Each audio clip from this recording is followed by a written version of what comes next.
Halo semuanya, balik lagi gua di sini di channel Wibi Sofia dan gua Hildan. Gua bakal ngebahas sebuah organisasi bawah tanah yang sangat unik dan juga memiliki sejarah yang cukup panjang dan berletak di kota Jepang, yaitu Yakuza. Apa saja sejarahnya? So, ini dia, Wibu Sofia, Wibu Historical. Yakuza adalah lembaga kriminal tertua di dunia. Kelompok ini menjunjung tinggi beragam aturan, menyangkut kehormatan tradisi, ritual, dan simbol yang menjadikan mereka unik jika dibandingkan dengan kriminal lain seperti kartel Amerika, kemudian mafia Italia, dan juga Rusia. Yakuza lahir lebih dari 4 abad yang lalu di Jepang dari para penguasa feodal dan samurai. Yakuza menikmati masa keemasannya antara era tahun 1960-an dan 1980-an. Saat itu, jumlah anggotanya lebih dari 1.800.000 orang. Yakuza juga bukan sekedar geng kriminal biasa, mereka adalah organisasi yang legal secara hukum di Jepang. Namun, mereka sangat dibenci secara sosial. Bagaimana mereka bermula dan mengapa organisasi yang dulu sangat kuat ini sekarang berada di ambang kepunahan? So, ini dia pembahasannya. Oke, asal-usul dari Yakuza itu terdiri dari 2, yaitu Bakuto dan Tekiya, yang bisa dibilang adalah nenek moyang Yakuza yang kita kenal sekarang. Tapi, siapa sih mereka sebenarnya? Yang pertama adalah Tekiya, atau bisa dibilang pedagang keliling. Nah, mereka memiliki reputasi yang buruk karena barang yang mereka jual biasanya berkualitas rendah dan praktik penjualannya yang kerap menipu dan memaksa. Apalagi biasanya Tekiya berasal dari golongan dari kasta rendah atau burak kumin, menambah ketidakkepercayaan publik pada mereka. Dari para Tekiya yang hidup dengan kode etik ketat, ada sistem Oyabun dan Kobun yang memang identik dengan para Yakuza. Nah, sistem ini menyebut bos sebagai Oyabun atau ayah, sementara anak buahnya disebut dengan Kobun atau murid, atau bisa dibilang anak juga. Nah, hubungan ini mencerminkan kekeluargaan dari kesetiaan dalam organisasi Yakuza. Yang kedua adalah Bakuto. Nah, mereka adalah penjudi keliling yang seringkali dianggap sebagai burak kumin juga dan mengoperasikan rumah judi ilegal. Nah, seringkali mereka beroperasi di kuil atau tempat suci yang terbengkalai. Bakuto juga dikenal sebagai pencetus istilah Yakuza yang berasal dari set kartu terburuk dalam permainan kartu Oichokabu.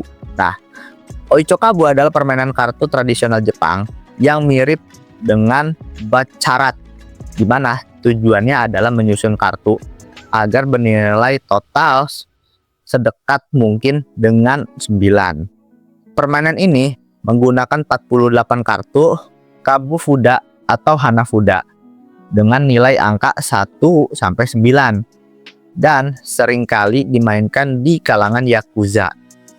Angka yang di atas 10 dihitung digit terakhirnya.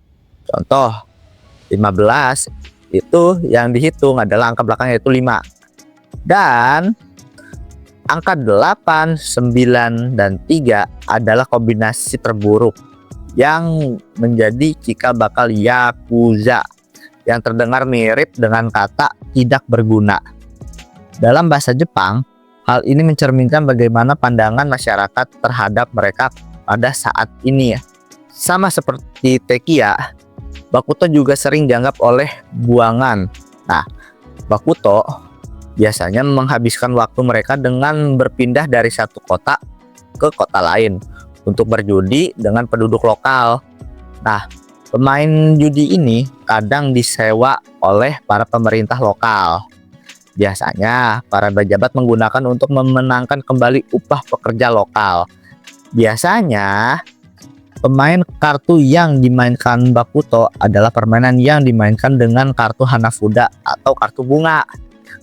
Misalnya permainan Ghost Stop, Soda Deoryu Gotang, Kokoi, dan Mushi. Yakuza juga sindikat kejahatan terorganisir di Jepang, memiliki identitas kuat yang berakar dari tradisi, hierarki kaku, dan kehormatan semu. Identitas mereka ditandai dengan tato di seluruh tubuh atau irezumi.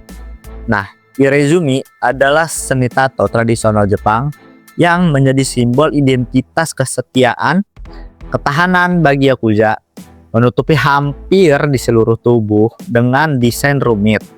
Ritual ini melambangkan peralihan dan komitmen, seringkali menggunakan teknik tebori atau tradisional tangan yang menyakitkan, memakan waktu bertahun-tahun, dan dikerjakan oleh horishi atau master tato khusus. Selanjutnya, membahas ritual yang bisa Yakuza lakukan adalah pemotongan jari atau yubitsume.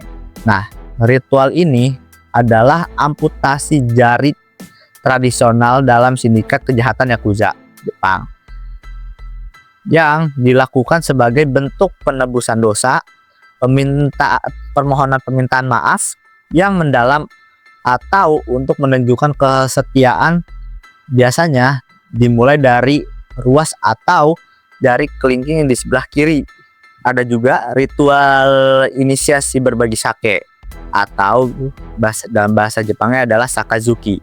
Upacara formal Yakuza untuk mengikrarkan hubungan oyabun dan kobun, atau bahasa Indonesia adalah ayah dan anak atau pemimpin anggota, dengan berbagi sake dari cangkir yang sama, menandai kesetiaan dan persaudaraan seumur hidup. Upacara ini melibatkan hierarki ketat, seringkali dengan sumpah setia kepada kumicho atau ketua, dan mengangkat anggota baru atau wakanaka atau wakashu ke dalam struktur organisasi Yakuza. Berikutnya adalah masa kejayaan Yakuza, yang dimana masa kejayaan Yakuza mencapai puncaknya pada era ekonomi gelembung atau bubble ekonomi di Jepang pada tahun 1980-an hingga awal 1990-an, di mana mereka bertransformasi dari sekedar sindikat kriminal menjadi kekuatan ekonomi bayangan yang terintegrasi dengan bisnis legal, properti, dan perbankan. Masa kejayaan Yakuza bertransformasi menjadi layaknya korporat, yang dimana Yakuza beralih dari sekedar penjudian dan perdagangan narkoba tradisional menjadi kejahatan kerah putih. Nah, mereka mendirikan perusahaan boneka atau front companies, menggunakan jas dan bertindak layaknya pembisnis korporat. Nah, di mana Yakuza memainkan peran besar dalam jiagea atau pemaksaan penjualan tanah untuk pengembangan properti selama boom atau balun ekonomi. Mereka memaksa pemilik properti kecil untuk menjual tanah agar area tersebut bisa dikembangkan. Nah, kemudian koneksi dengan para elit tersebut selama era bubble ekonomi, bank dan institusi keuangan sering meminjamkan uang tanpa banyak bertanya, yang kemudian diserap oleh Yakuza untuk berinvestasi di pasar saham dan properti. Ekonomi bayangan atau shadow company Yakuza beroperasi di perbatasan antara legal dan ilegal, memanfaatkan keuntungan dari bisnis terlarang untuk diinvestasikan ke sektor legal.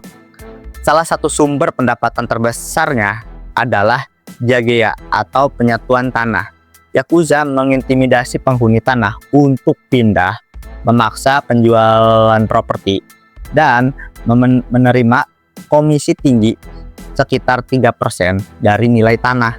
Yakuza juga mengendalikan subkontraktor di industri konstruksi, memaksa perusahaan legal untuk membayar biaya perlindungan atau menggunakan tenaga kerja mereka. Para Yakuza juga menguasai prostitusi, perdagangan obat-obatan terlarang, perjudian, dan tempat hiburan malam atau klub dan bar di distrik-distrik besar seperti Shinjuku. dengan cara menggunakan perusahaan fiktif seperti restoran, perusahaan real estate, atau perusahaan investasi untuk memutar uangnya hasil kejahatan menjadi aset legal. Kemudian adalah runtuhnya era Yakuza, yang dimana runtuhnya kejayaan Yakuza di Jepang yang dulunya merupakan sindikat kejahatan terorganisir yang ditakuti dan semi legal terjadi secara bertahap selama 2 dekade terakhir.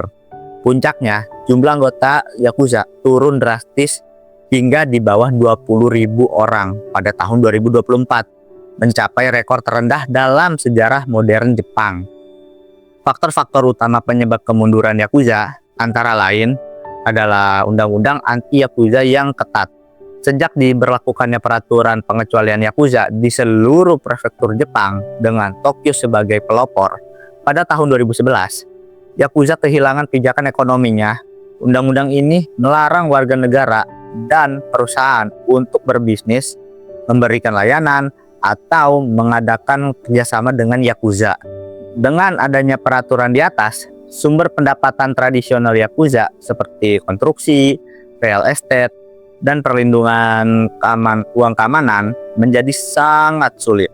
Yakuza terpaksa beralih ke kejahatan yang lebih kecil dan beresiko, seperti penipuan online atau romance scam atau investasi bodong dan obat-obatan yang seringkali dilakukan oleh kelompok anonim atau tokuryu. Yakuza kini berada di persimpangan jalan antara bertahan hidup dengan tradisi kuno atau menghilang di telan zaman modern yang tidak lagi memberi mereka ruang.